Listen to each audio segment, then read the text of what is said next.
Welcome to Senior Straight Talk with Phyllis Heyman, a collaborative podcast with Pass It On Network. This program is brought to you by Olive Community Services.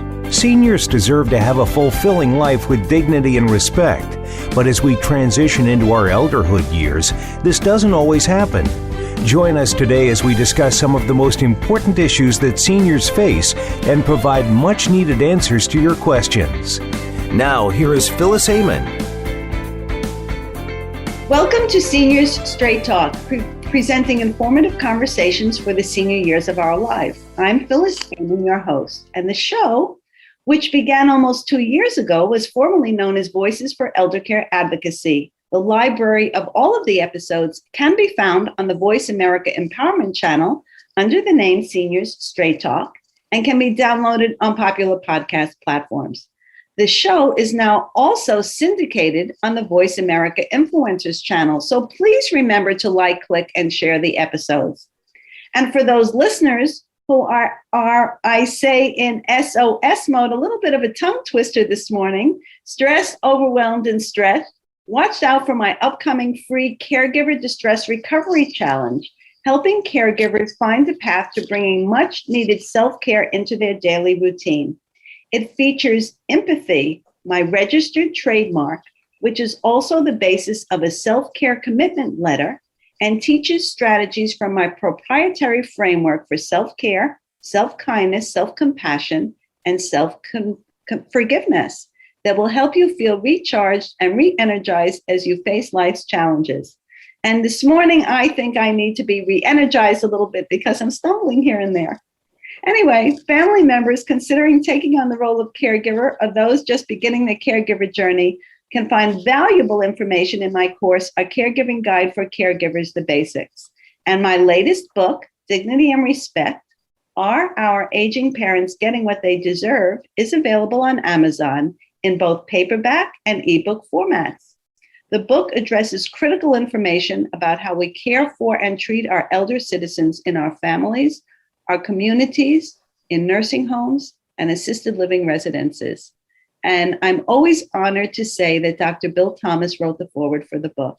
So I hope you'll purchase a copy and encourage your friends and colleagues to do the same.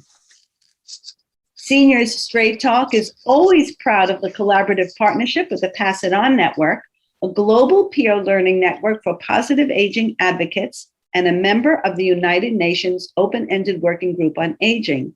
Seniors Straight Talk and the Pass It On Network continue bringing informative conversations for the senior years of our lives. And I'm also thrilled that Olive Community Services, a nonprofit organization in Fullerton, California, is a Seniors Straight Talk sponsor.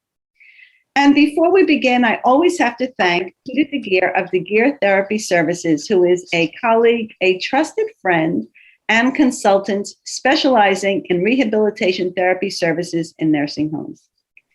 And now for today's guest, I'm so thrilled to have Gordon Anderson from the other side of the Atlantic. Gordon Anderson has enjoyed an eclectic career, now entering its 5th decade. Despite early years in the UK farming industry, it was working with a major record label in the late 1980s and into the 1990s that set the pattern for a career in disruptive innovation.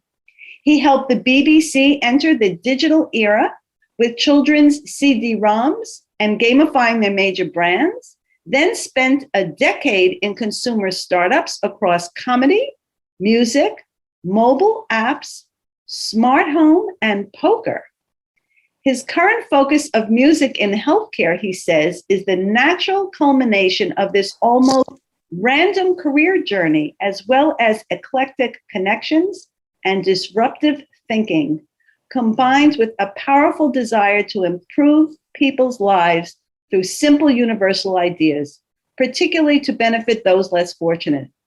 His latest endeavor, which we are going to talk about today, is Memory Tracks, which is the first product from the new venture, an app that supports dementia caregivers, decreases agitation, builds connections, and improves care quality. So thank you, Gordon, for agreeing to be here with me today on Senior Straight Talk. I know before we started, we really enjoyed a wonderful conversation about views on the other side of the Atlantic and and the views here. So, but now we're going to direct our conversation to Memory Tracks, which is a wonderful app. I had the opportunity to really look into it and understand it, but I want you to tell our listeners about the reason behind it, how you came to it, and things. Thank you, Phyllis. Thank you for a wonderful introduction, Phyllis. That was terrific, and thank you and welcome to all your listeners here. Yeah, Memory Tracks. Where did it come from? Well, as you heard, I had this early start in the music business, so music's always been a big part of my life and part of my work-life balance, if you like, as well. What I could never understand as I got older. Why music was almost absent from healthcare in general. It's just not really. It's there in its moments, but it's not inbuilt into the healthcare journey that we all go on, particularly as we get older. So Memory Tracks really came from that, and also from my daughter, who's a musician, a composer, and she was calling me regularly. She was working in Liverpool where she was studying. And she was working with asylum seekers, so people who'd come to the UK from war-torn places where they were feeling under threat from oppression. And so there were frightened people and people who didn't share the same culture or background. And she used music to break down all those barriers. And it was an extraordinary story she told me regularly about the impact it's having on these people and how it was making them more relaxed, connecting them more and making them feel more welcome in the UK. So I said to her, well, why don't we do that across healthcare? Why can't we find a way of introducing a platform, a service that means that clinicians, doctors, care workers have something to put their hand on, to grab and use in music terms when they have something they can support people with. And so we joined forces in a way and created the first prototype of what we now call Memory Tracks, which was really a way of, we call it song task association. It was associating a song that meant something to somebody with a task that had to be carried out within their care practice. And in doing so, allowing the music in a way to mask the care practice, to make it easier, to make it softer, to make it more understandable, more acceptable. And I think this works for everybody potentially, even for somebody getting a vaccine or currently if somebody's a bit afraid of getting a vaccine, playing a favorite song probably will make that easier for them. But when it comes to dementia care, I had at the time, they've passed now, but my aunt and uncle were both living with dementia. And my uncle had been a local doctor. So, he kind of probably understood in the early stages what he was going through or what he was entering. But they had this deterioration of their condition over a number of years was difficult to see. But I think what was the most difficult to experience was not for my aunt, but for my uncle, the agitation he felt, the almost anger at times that he felt about his situation. And we knew music soothed him, and it was used by some of the staff at times. But I think what we were looking for is, well, how can we create something that all staff can use? Right. That anybody, even if you don't know the person that's sitting in front of you, if you don't know their history, you don't know their background, but you can find music immediately and use it that is music that they will recognize and they will engage with. And so that's the platform we built. So we'll never perfect it. We'll never claim we perfect it, but we just want to make it as simple and easy as possible for caregivers to find a solution, a music solution for a difficult situation that's in front of them. So as the listeners probably know, I've worked in over 50 nursing homes in the United States, mostly in the East Coast, in my New York and the surrounding area, I'll say. And just as you say, and anybody who has experience with anyone in a nursing home or works in a nursing home, they play music every once in a while, or they'll have somebody come in and play music at a party, or sometimes they'll put music on when people are eating. Sometimes it's not the music that would probably be music they could relate to, possibly, but not all of the people can relate to. So But I love this idea of having music associated with tasks, because as we know that people, especially with dementia, as it advances, do become agitated around certain activities, whether it's, care activities, being bathed or toileted, and sometimes eating. So I love this idea. So I just have a question. I know you're probably familiar with Dan Cohen and his. I know Dan. Yes. He's a great guy. I'm proud to say we've become friends over the years, and his personal playlists. So how does this complement that, or can you incorporate personal music into this for a person? How would that work or be coordinated? A really good question, and it is. They are slightly different propositions, and I think what you mentioned there, Phil, is that in the homes that you've worked in and gone into, that there's music playing, and often it's background music, and it's music in a lounge, in a dining hall, and that's very useful. It's very nice, but also it's often not the right kind of music, and I'll come back to that in a second from my own experiences. But I think what we're looking at with Memory Tracks is different to what a product like Dan's is looking at. Dan is looking, as you say, for playlists. It is more about that relaxation music. It's more about the music that we all listen to on our devices or whatever, that we just they're our tunes, or our favorite songs, or songs that mean something to us. What Memory Tracks is about and you mentioned it, the time when agitation is its most likely.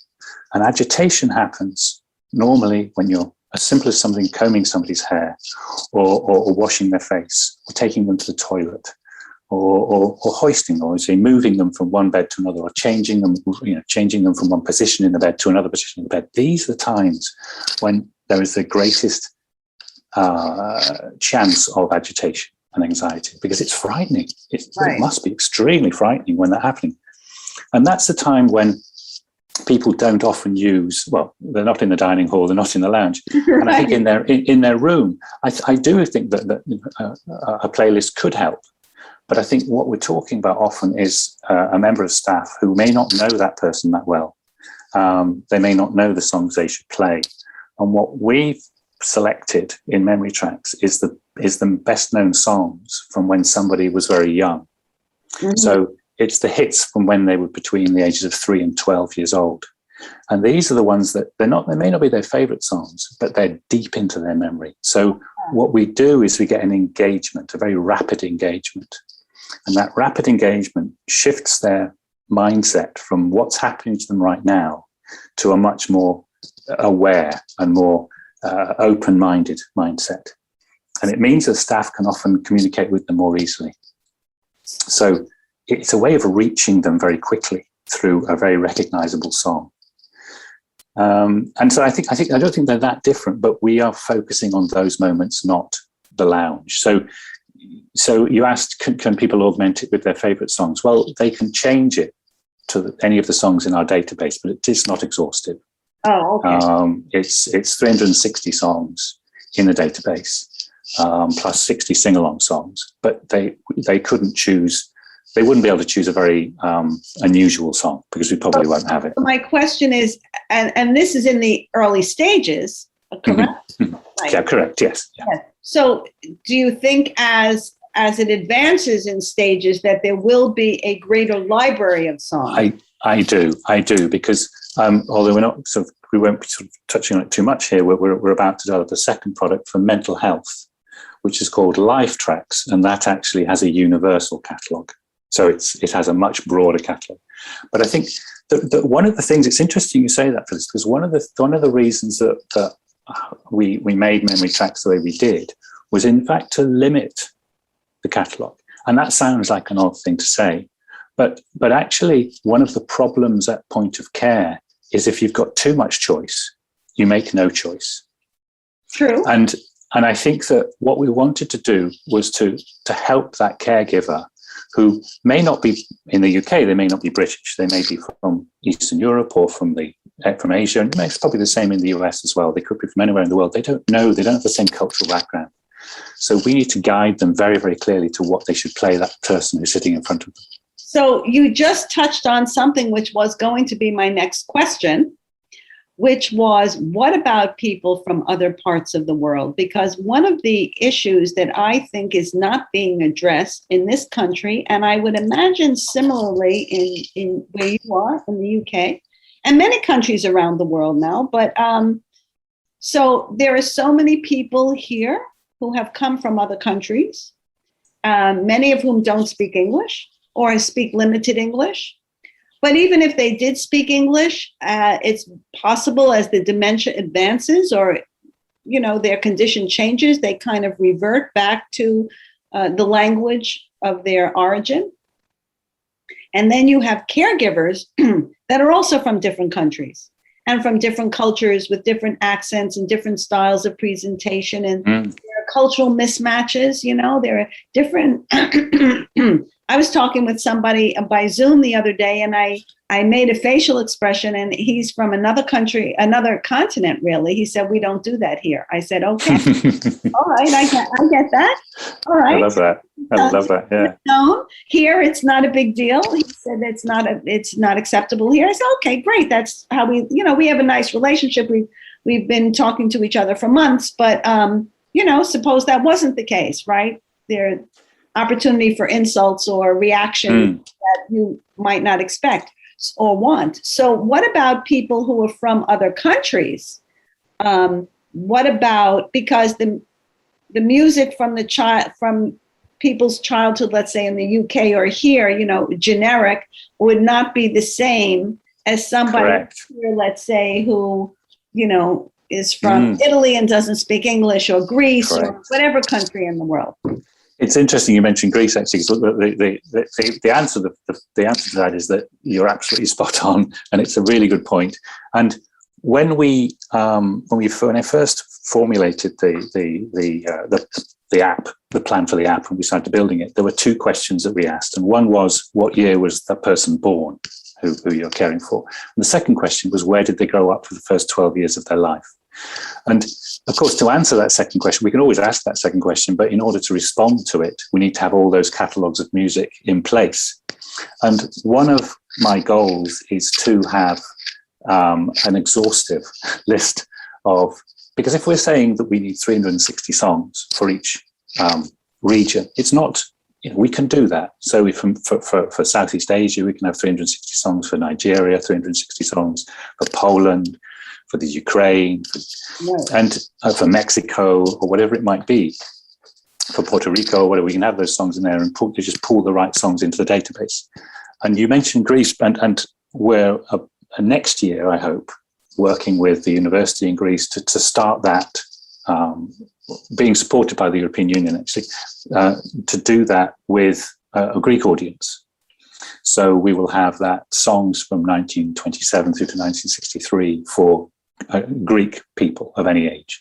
Oh, that will be wonderful. But I want that to be the start, and then maybe work with the universities in each country that we can find who want to work with us, because we can't really afford to do it. So we need to get some kind of support from a university in each charity to do that, and then to port that into our. What have you? Obviously, this is something, as a person who's a speech and language pathologist and works with people in communication and has seen so many different situations. I've written about them. I talk about them. Of course, other people are aware of them. What about, getting grants in different countries to pursue this for different cultures that are prominent in that country? Definitely, Felice. I think that's certainly the way that we would wish to do it. I think it's about, as you know, when you're building something like this, it's having to measure your ambition all the time and making sure you don't overstretch. I mean, we've got this going in the UK and trying to work with as many care groups here. I'd be really interested to find a partner care group in the US that we can evolve with and grow with and find ways of improving it. The same probably goes. I'm working in Canada already with a wonderful group up there. So it's about finding like-minded partners who want to find innovative ways of of helping those at the point of care and helping caregivers and working with them, maybe working with a local university as well, if necessary, working with music therapists, whoever it might be, musicians even. How can we best use this platform and evolve this platform to serve that community as well as we can, and learn how we can then take what we've learned then into Asia, into Africa, into South America, and adapt it to those communities. I think that music deserves to be much more used across healthcare. It has such a power, and it's not as expensive or damaging as drugs or anything like that. So hopefully it means that kind of benefits of care can be open to a greater number of people. Absolutely. Now, and before we go to break, obviously everybody is different. I remember knowing somebody many years ago who told me she didn't like music. I found that kind of like very strange, but okay. Yeah, and there are some people who maybe it doesn't resonate with them for whatever reason. Mm-hmm. But on a personal level, my first dream was to be a concert pianist, and I studied classical piano for 12 and a half years. Wow. So I always say that music is like food to my soul. And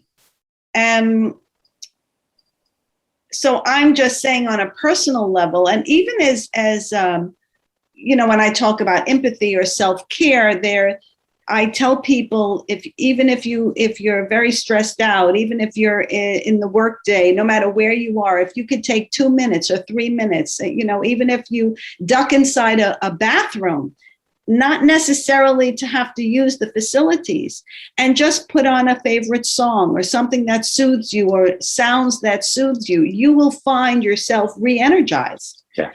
And so I know myself how I could be someplace, even in a nursing home, as stressed out as I am if I'm working in that capacity, and I hear some music playing that resonates with me, and all of a sudden it puts me in a different state of mind. It puts a different spring in my step. It makes me feel differently inside. So this to me is just fantastic, whether it's personal playlists or memory tracks. I mean, I agree with you. It has a real place and it is underutilized. So instead of reaching for the prescription pad, how about if we reach for something, any other possible solution, and that being the last one? Correct. Yeah, definitely. It is about that mix of solutions. And it's not saying that one replaces the other. It's saying that actually cooperatively or in a combined sense, they can make things better. Absolutely. And you may need less medication. There was even some information, some research I read that people, I think it was done in the US, where people were given their favorite music playlists whilst they were recovering from operations and on pain relief. And those with their favorite music used 50% of the pain relief medication by self-medication. And then those who were not listening to their own favorite music. Correct. I think I read that same study. Yeah. It's wonderful. I mean, it's just, you just think, well, why aren't we doing this, guys? Come on. So we're going to take a short break on Senior Straight Talk, and we'll be right back to continue this wonderful discussion with Gordon Anderson, who's joined me from the UK, and we'll continue talking about memory tracks. So we'll be right back.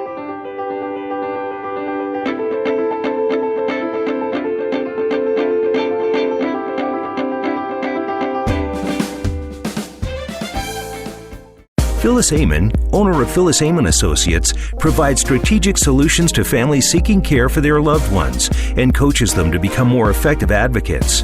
Her expertise comes from working in over 45 nursing homes. Phyllis, known for her passion, empathy, high-quality care standards, and quality life for older adults, is an experienced educator, speaker, and trainer. She's bridged the gap from healthcare to public and private sector businesses on topics from communication, caregiving, empathy, and novel approaches to team building and leadership. Olive Community Services is a 501c3 that provides culturally appropriate services to seniors, their family, and the community. Through their interactive programs, Olive engages participants physically and mentally with a focus on building strength, mobility, and mental health. To learn more, get involved, or make a donation, visit olivecs.org. Together, let's live, learn, and thrive. It's your world. Motivate, change, succeed. VoiceAmericaEmpowerment.com.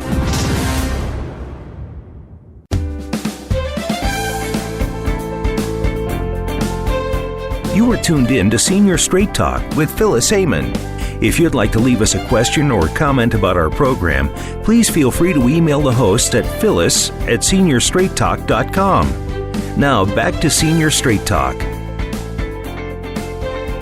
Welcome back to Senior Straight Talk. I'm here with Gordon Anderson all the way from the UK. We're having a wonderful conversation about his latest innovation, which is Memory Tracks, and it's fascinating. And we're talking about how music is so important for people's lives and can help them from so many different ways in terms of calming people when they're agitated, whether they have dementia or not, and also how that can help the caregiver. And this obviously is not only for people in care homes, but people in their own homes. So, Gordon, I want to talk a little bit about the accessibility of this. I know it's in the infant stages, but, let's talk about how you anticipate it growing. And since it's an app, obviously it's worldwide. So, let's talk about that a little bit. Yeah, I think that's a really important point. The whole goal about Memory Track was to make it accessible for anybody. We talked earlier on about building in the different sort of music collections for different people of different cultures. Now, we haven't gone there yet, but that's one of the things we want to do. But the accessibility side is very important. So we wanted to make an app which anybody could use, which was intuitive and simple. And we're on that journey. I think as a developer, I know that, you have to be realistic. You never get perfection, but you keep working towards it. So having the app available on both Apple and on Google as well. So it's in the app stores in the US under Memory Tracks.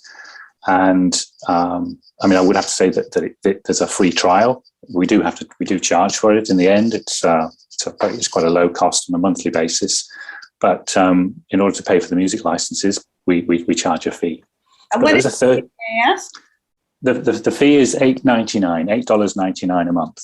Okay. And that, as long as you wish to keep it, that's $8.99 a month, and that you pay that through your Apple App Store or through the Google Play Store, and just carries on. Recurring billing, they call it, I think.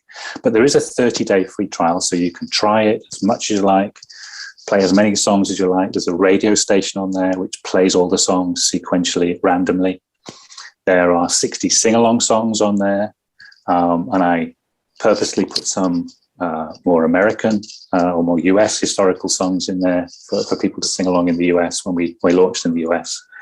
And you can actually also, if you're a caregiver, there's an unlimited number of profiles. So if you're a care visitor, or you're working in a care home, and you may have 20 people that you want to build a selection of memory tracks for, you can have all those 20 people as individuals in your database. You just click their name and their music is available straight away. So it's not just accessibility from the point of view of being able to get the app, but accessibility to the music you need when you've got the app. I think that's the important thing, or usability, you might call it. So I'm thinking that it doesn't really have to be each individual person, let's say resident, yes, in a care home that has the app. But it could be, I'm thinking, that if a care home facility, whatever you want to call it, let's say had, a device, and that where they had the app on, let's say 2 or 3 devices. Mm-hmm. Let's say they have 4 certified nurse aides taking care of however many people, and each of those aides had the app or had a device with the app. When they went to care for that particular person, they could access the music for that particular activity. Correct. Is that correct? Yeah, so they would open the app, there's a profile button, just pick the profile and choose the name. It could be Tom, Jane, anybody down there, just click on that name. It goes straight to that person's homepage, and their songs are on that page. So in a way, it is like personalized music. In a way, in a way, it is. It's Sure. It's kind of correct. Yes, it is. It's as personalized in that respect as we've curated the songs for that individual based on their year of birth. Yeah. So that would be very helpful in any care environment. Like you say, I have long said, as a matter of fact, several years ago, I had the opportunity to visit a nursing home. It was a distance from where I lived, but I knew one of the people at the higher level of the organization, and he told me that one of his administrators had really introduced the idea of this new way of having a memory care unit. And he was telling me some of the things which really sounded terrific. And I asked him if I could go see it, and he said yes. So I went to see it. I needed a lot of improvement, but okay, it was a start. It was definitely a start in the right direction. But this is what I asked the administrator at the time. He's no longer the administrator there. And I said, so let me ask you this question. If you're short-staffed or somebody, do you have designated staff for this unit? He said, yes. That are trained for this unit? Yes. Okay, great. Well, what happens if somebody doesn't show up, or somebody's on vacation, or somebody's sick? Do you rotate somebody in from another part of the building? Now, I knew the answer. The answer was going to be yes. That's obvious, right? Or you're going to call an agency and say, that's just, I knew the answer to that question. Okay, so here was my next question. So how does that person know about that person they're taking care of? How do they know if Marge always needs to wear her red sweater at lunchtime? Or if Frank only likes strawberry ice cream? How do they know that information? Well, obviously they don't know that information, right?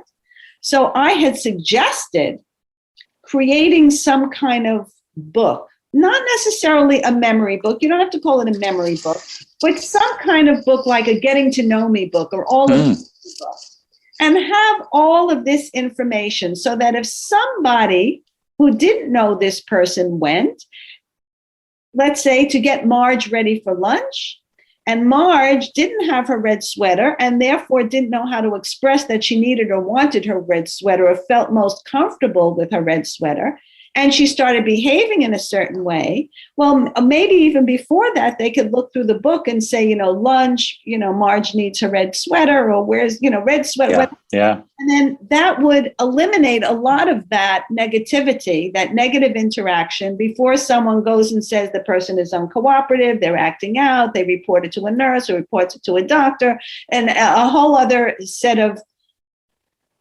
responses that occur as a result of that. So without going into the details of what that might be. So I'm thinking that this would kind of go along that same line. It would be so easy for any person to hit Marge and know which selections would be appropriate for Marge in these circumstances. Yeah, and what the app does is it connects a piece of music for Marge to an activity. So there's a piece of music, and it's not defined that it has to be this piece of music for waking up, or this piece of music for washing your face, or this piece of music going to the toilet. But that's what we do. So you're right. If another care person comes in, they have that continuity. Right. So you get that continuity of use. And one of the conditions that we've thought it would work quite well is to actually introduce it to somebody before they come into the care home. So if they're still in a facility at home or they're in a hospital, start using it there. And when they move, that transition is quite stressful. But when they move into a care home, if there's a constant, which is that same music is being played when they're being cared for, then that constant can be that companion, that settling feature for them as they come into the home. And we even, actually, when I was demonstrating at a show a few years ago, somebody came up and said, will this work for transition? And I said, I'm sorry, I don't know what transition is. And they said, oh, sorry, yes. It's when we move children from state care into adult care. And I said, well, what happens is, well, we at 17, we've got these young people and we're looking after everything that they do. They turn 18 and we send them out into the world without anything. Right. I thought, oh my goodness. I said, but actually, if they had a companion of music, which for certain activities they did, you know, when they ate their dinner, when they went to bed, and they took that into the outside world, it would give them that element of continuity. And I realized that this, you know, we had something which potentially could take people through lots of different transitions, not just in a care home, but with the right music, and the right music attached to tasks or activities. Then you have this scheduling function, this security blanket, if you like, taking you from one place to another. And it's funny you said security blanket, because that's what I was going to say. I swear to God, I was going to say it's kind of like a security blanket, right? That makes you feel comfortable in certain situations, just like, you know, a child carries around a security blanket, or wants their binky, or their favorite stuffed animal, whatever it is that makes them feel comfortable. This provides that same soothing effect. Correct. Yeah, correct. That's a really powerful part of it.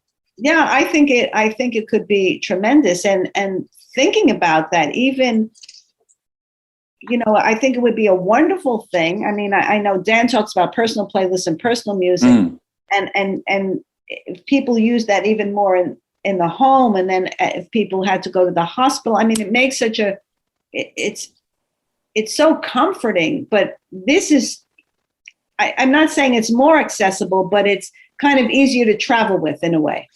Yes, I think that's correct. And I think that as we become perhaps understanding our users better, and we understand what the needs are better as we serve more and more people and get their feedback, we may find that we need to combine what Dan's done and what we've done.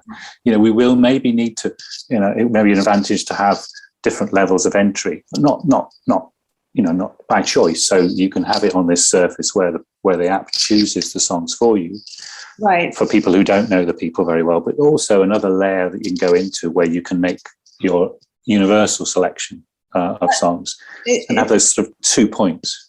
Sorry not to interrupt you. It's funny you say that, because when I first saw it and heard about it, I did ask Dan about that. I said, isn't there a way to integrate this? And I already saw how you're already there. It could be a great marriage. Yes, it could. It could indeed. And I think the interesting thing that I've found, I mean, I was originally in the music business a long time ago, and I'm sort of coming back into it. But music rights are not an easy journey. Correct. And I think, you know, I've always been aware that what we're doing, what I'm trying to do, perhaps, is partly because I'm willing to take that risk, right. And I'm willing to go down that route and not go into battle. That's not the right word to use, but to come up against the licensees. As I say, we're a fully licensed product, but we've done it step by step. So we're licensing very old songs, which is easier than the new songs. Right. And we're doing it step by step, but I think that's the journey we're going along. And I think what we're doing at the moment with Memory Tracks is to prove through the research we do and through the people we work with and the pilots we do, to prove that it is effective, to prove that it's a useful tool. And by doing so, building up an efficacy, an authenticity that we can then take back into the music licensing situation and say, look, come on, guys, this is good. This is a good use of you. We're paying for it anyway, but this is a good use of your music. This is a good use of this resource. Help us make it better. Help us through cooperation, make it deeper and more effective. So something else that just came to my mind as we're talking is the years of the songs that you collect are going to have to change as the app is going to be used by different age demographics. Correct. I know it's an interesting. That's a lovely part of it in some ways. It's we have good reasons to update it every year with a new year of songs. It's like when you. I don't know if you have that in the UK, but here, if you go into a store, let's say to buy, I think it's cigarettes, liquor, whatever they have. If you were born before this day of this, yes, there we go, not eligible, whatever. So this is kind of the same thing. If you were born between this year and this year, this is maybe there would be different sections. If you were born between this year and this year, these are your selections. Maybe if you were born between this year and this year. So, maybe there would be different levels based on different decades or something. There could be. I mean, at the moment, as I say, we go from 1927 up to 1963. So that's a 35-year period. Sorry, 36-year. I can't remember. Right. 36-year period. And I think if you think about it, that covers people up. I think it covers people up to about 60, from 65 upwards. So, or maybe younger than that, actually. But anyway, roughly that age range. 63, right? So it would be like 58 upwards. Yeah. I'm doing it based on the calculation. 58, but actually we do it from 3 to 12. So actually you'd need to be in your early 60s, I think. Right. Yeah, early 60s. So so here's another thing, okay? As I told you that my first dream was to be a concert pianist, and I studied classical piano for 12 and a half years. So the interesting thing is, during those years, I didn't listen to very many of those songs, believe it or not. I only really listened to classical music. As a matter of fact, I hate to really admit this, but when the Beatles came out, I was like, I didn't really get it. Because I was just very focused on what I was doing. It wasn't until I went to college, which was really only a few years later, I went to college fairly young, that I started to really appreciate really that body of work and the harmonies and the words and the ideas and all of that. So let's say if it was somebody like me, there might not be so many of those songs that would be helpful to me. Maybe I discovered some other songs later on. How do you kind of address that issue? I know. I think it is clear, actually, because we when we did our research, I remember a lady saying to me that she didn't think the music would work for her. And I did find she was very much into the blues. She was a real blues fan. I did find a few tracks on that worked for her and she enjoyed. But I think I think that there are limitations to what we can do. And I think that's, again, as I said, there's potentially this restriction to 360 songs can sometimes help as well as hinder. The limitation of choice makes it easier for people to get to where they need to be. I think that there are people that this won't cover. And I think that we have to accept that. Right. If somebody hasn't engaged with those songs during those ages of 3 to 12, they've been doing something completely different. Like you said, if they were from a different community, from the other side of the world, it wouldn't mean anything to them. Yeah. And then we accept that. We don't cover that yet. I think what I've always said is let's go for as many people as we can with as rich an experience as possible. But if we try and cover everybody, we're going to fall over. Well, that's true. Yeah, and I think I understand there are limitations. I think what we want to do is to work with users over the next few years to say, well, how can we make it richer for more people? Right. And how do we grow this? And that's a very good point. Is how do we make the range of music slightly broader to bring in more people who may not have been mainstream in their music choice. Right. Or may not have been listening to mainstream radio stations at their mother's knee, and I think, or their parents weren't humming along to the biggest hits at the time. Right. Because that's how we experience music when we're babies and children. We hear it in the car, we hear it in the kitchen, we hear our parents singing it, and that's why it's so important to us. That's why it's so deeply embedded into our brains. Absolutely. My mother, she loved opera. So I used to listen to opera a lot when I was younger. And my next door neighbor, where I'd spend a lot of time, I called them aunt and uncle. That's how it was. Yeah. They weren't relatives, but that's how it was. And he loved Nat King Cole. So I have many, many records, LPs of Nat King Cole from the very beginning, because when at some point I think he gave me some of them. So wonderful! What a voice! What a voice! Talk about a juxtaposition: classical music and Nat King Cole, right? Yeah. But those are my, earliest music memories. Yeah. Yeah.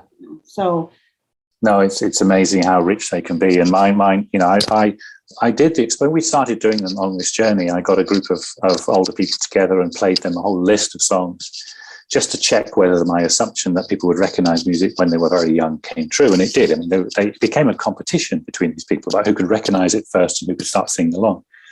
And they hadn't heard many of these songs for 60 years.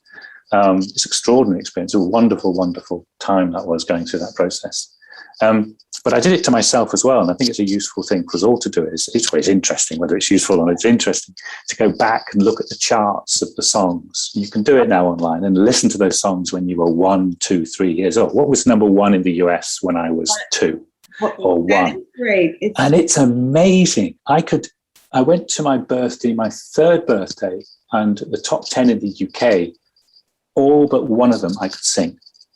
Oh, so this is an interesting thing because Dan and I have talked about this in terms of when he talked about memory and playlists and all of this. And an example that I have always used from a speech perspective is that you can have people who can no longer speak because they had a stroke or, some other insult happened to their brain. But they could count from 1 to 10. They could say the day. We call it automatic speech, automatic serial speech if it's days of the week, months of the year. But then people can say the Lord's Prayer or sing the Star Spangled Banner or say things that are familiar because it's so embedded in their mind. So interestingly enough, I have used as an example and suggested to people because there was a show here many years ago. What was it called? Not What's My Line. That was a different show. It was about they would play the first few notes of a song, and whoever could guess it. Some people could do it in one note. It was really quite amazing. Name That Tune. It was called Name That Tune. Name That Tune. Yeah. And, what I say is, if somebody gave me a song, the name of a song, and said, tell me the words or sing it, I might not be able to do it. But if I hear it, melody, before you know it, I will have sung the entire song, maybe miss a word here or two, here or there, maybe not. And then say, oh my God, I didn't even know I knew the words to that song. Yeah, I know, isn't that so frequent? It's on that part of your brain where the memory is paired with the words. Can I tell you a very interesting moment? Right. Very interesting moment in our research, which we did in North Wales, which is part of the United Kingdom. And we did there, and there was a wonderful old lady, and she had a problem with her. It took 2 people to get her dressed. She had a problem with being dressed. She had an incontinence issue, but also she couldn't feed herself. And then her carer, a major carer, Becky, was a wonderful young girl who's unfortunately left the industry, which is a real shame, as often happens in this country. And there's, I guess, too, as well. And she really took it on herself to try and use memory tracks to help this lady. And she did. I mean, for one thing, she only took her to dress her after that. She'd play the music, and she was much calmer when she was being dressed, so she didn't get agitated. She didn't get upset, so she could dress her on her own. She somehow found a way to support her incontinence. When she needed to go to the toilet, she must have felt uncomfortable, and she used to touch the device. She'd touch the device we were using, or touch the tablet device, and they would take her to the toilet. And she'd associated the device and the music with releasing that discomfort. Right. So she hadn't got to the point, because she couldn't understand the discomfort didn't mean she needed to go to the toilet, so she didn't ask. But she thought, actually, when I touch the device, I'm taken to the toilet and this problem goes away. So that's what she started to do. But the most amazing point was she started to be able to feed herself. So we've got videos. We weren't allowed to be there, and there's some privacy and everything, but we got some videos of Becky sitting in front of her soup or her dinner, 2 different videos, and she would say, "Okay, this is your soup. You put your spoon in and start eating the soup." And so she'd go, "Okay, put the music on," and she'd just do that, eat. And the other thing with when feeding, she'd just say, "Well, where do I start?" That was the question. Where do I start? Right. And you put the knife and fork in her hands and just say, well, start with the meat. So she'd start cutting the meat and she'd eat. She'd finish the plate.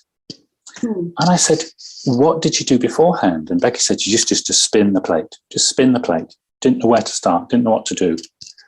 And then I asked our neurologist, and said, well, what do you think is going on here? And talking to the point you were making, actually, Phyllis, he said, well, the music is satisfying her confused mind, her disturbed brain, her brain which is damaged. It's satisfying that and distracting that sufficiently that the automatic brain is taking over. Correct. And the automatic brain has been feeding herself for 65 years, 70 Correct. Years. So that whilst this confused brain is distracted by this music, the automatic brain is taking over and feeding itself. And I thought, my goodness, if we could do that, if we can find a way of satisfying this damaged brain and allowing those normal functions to carry on, that would be wonderful. Absolutely. And that's what, because people don't even realize how much they do every day that's automatic. Yeah, absolutely. I know. Now, from my professional perspective as a speech and language pathologist who works with people that had difficulty chewing and swallowing, not only people who don't remember, but people for other physiologic or physical reasons or things that have happened to them.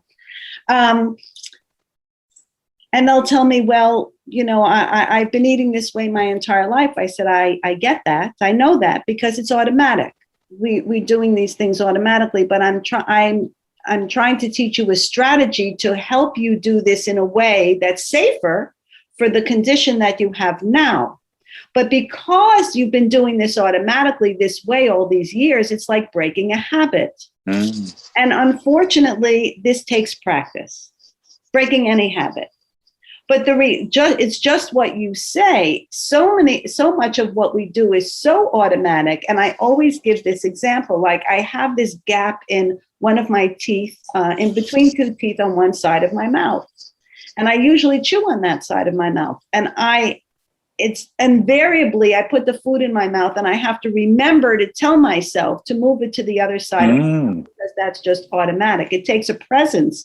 It takes being present. But so much of we don't think about how we have to brush our teeth. We don't think about how we have to take out the toothpaste and through the top and put the tooth. We don't think about all of those. Are routine automatic steps. But now, if you have an issue in your brain that has not allowed you to do those steps automatically, you don't remember how to. Yeah.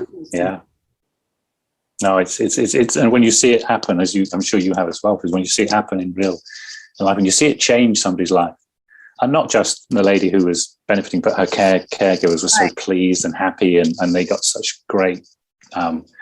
It's an interesting point. They got that satisfaction of knowing that they'd been able to help somebody. And there's an interesting another piece of research that we're going to be doing in.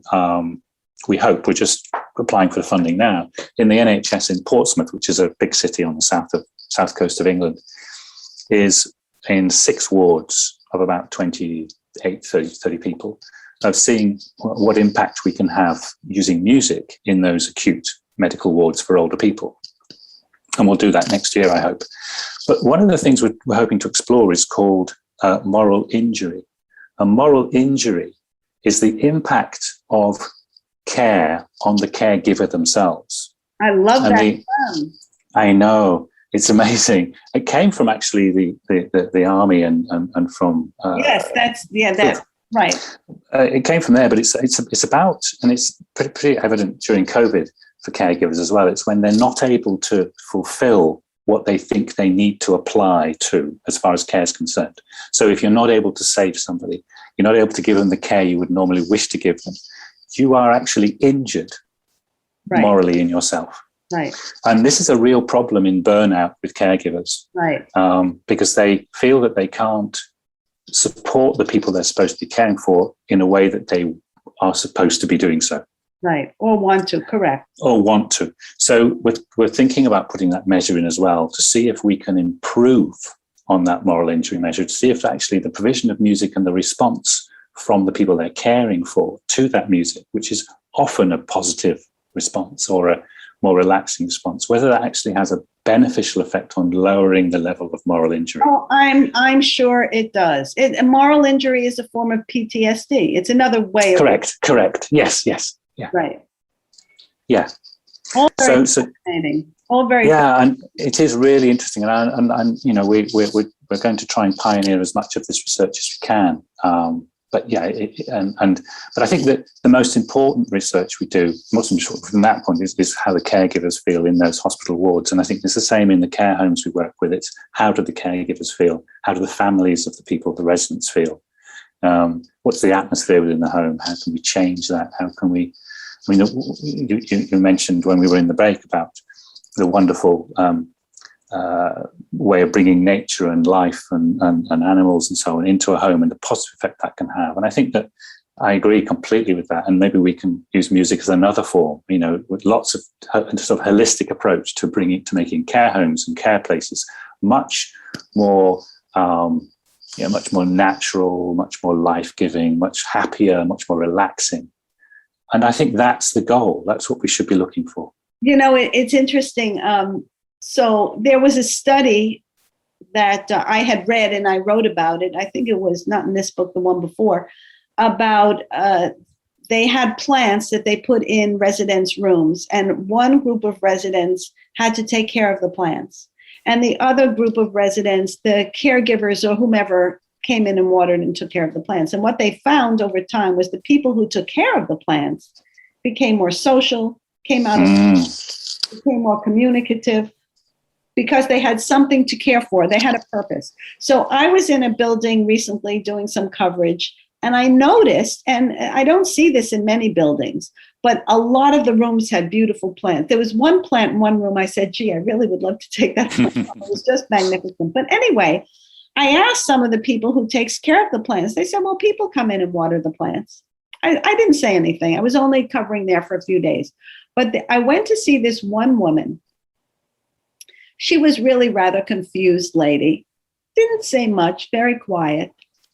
And there were some plants, but they were kind of spread out on her windowsill. And she had a room with a sunny window. And so I kind of brought them to the center. And all of a sudden she said to me, I said, oh, this is a pretty plant. She said, I wonder if it needs water. She immediately made a connection to life, to purpose, to something. And I bet nobody would know that she would even think of saying such a thing, because nobody really, all I did was move the plants around. Yeah. I know it's that often we just, I think this goes back to this process of care homes just going through their systems and their processes. And I understand why they do that, I completely do. But it's those moments of, as you just expressed there, that little moment when you connect with somebody and present a situation that they can come back to you on. And that idea, I wonder if it needs any water, is such a wonderful opening. Correct. And it's those openings that we often ignore and we don't see. If we're in those sort of work routines and just thinking, when's my next coffee break? And, what am I going to have for dinner tonight? Which I understand, but we need to get out of that and say, who am I with here? What are they feeling?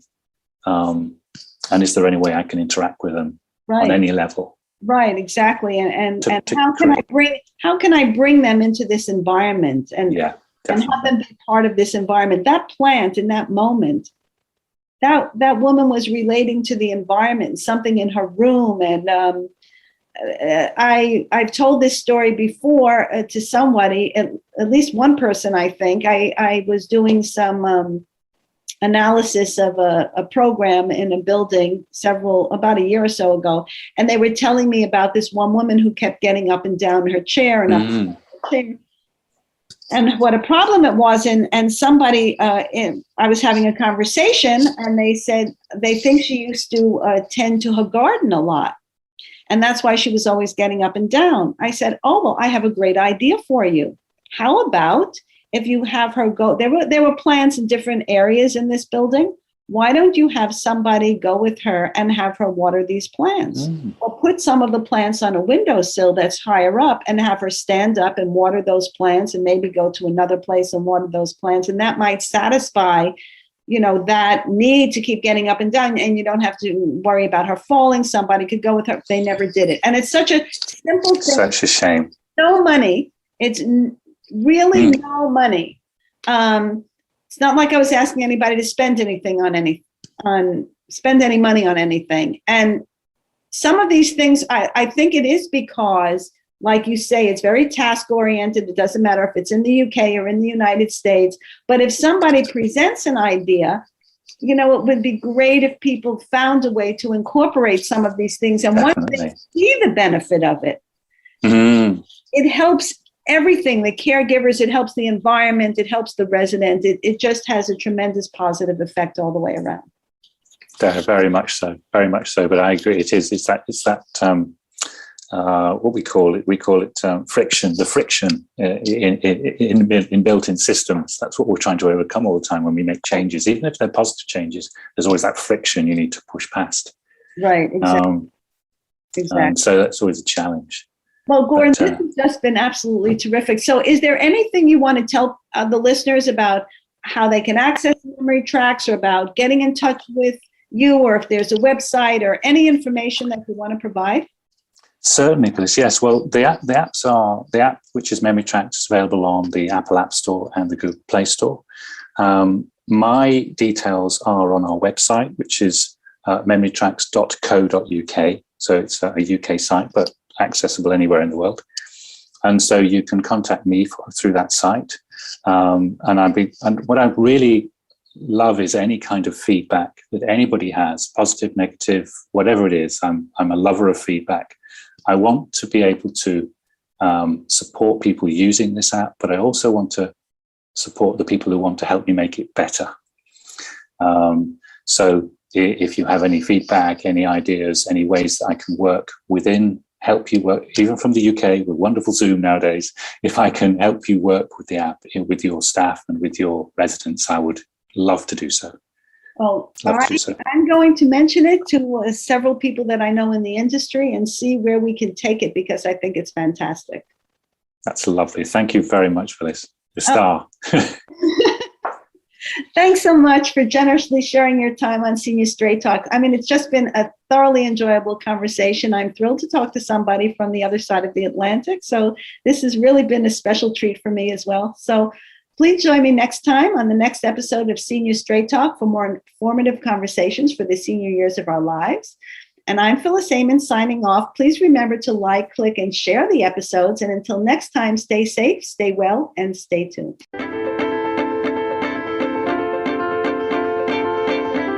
Thank you for listening to Senior Straight Talk. Join your host, Phyllis Amon, again soon for another episode on the Voice America Empowerment Channel or your favorite podcast platforms.